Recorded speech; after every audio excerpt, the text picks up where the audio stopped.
Good to see you again. Good to see you. Thank you for coming. Yes, sir. The time of need. Thank you. Please, come in. Ken Isaacs. Hi, how are you? Mr. Prime Minister, Good to nice see to you. meet you. Shalom.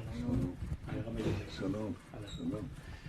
There are millions of Christians around the world praying that God will give you His wisdom. And we pray that God will give you success.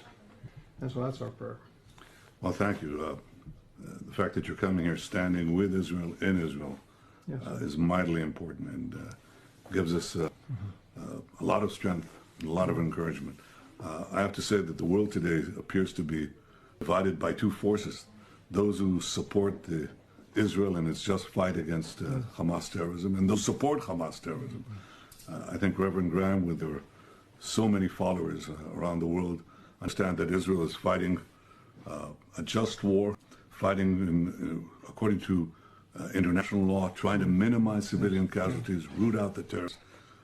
And I think that's our common battle, the battle of civilization against barbarism. Well, it's good versus evil.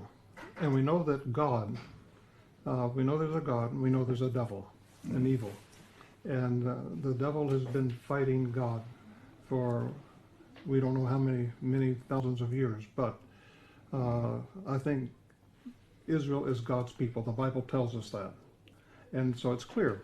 And the devil wants to destroy this nation, wants to destroy the Jewish people. And he's tried over and over and over to do that. We're not going to let him do it. No, sir. When we say we, it's the combined forces We stand with of you. civilization, and we truly support that.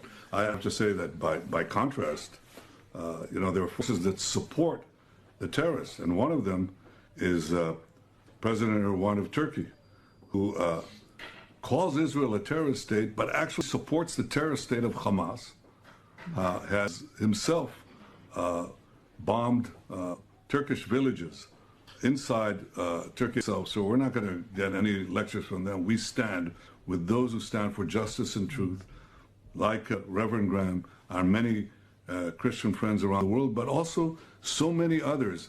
And we saw that yesterday in a mass demonstration in Washington of Jewish leaders and non-Jewish leaders, leaders of the Senate, leaders of the House.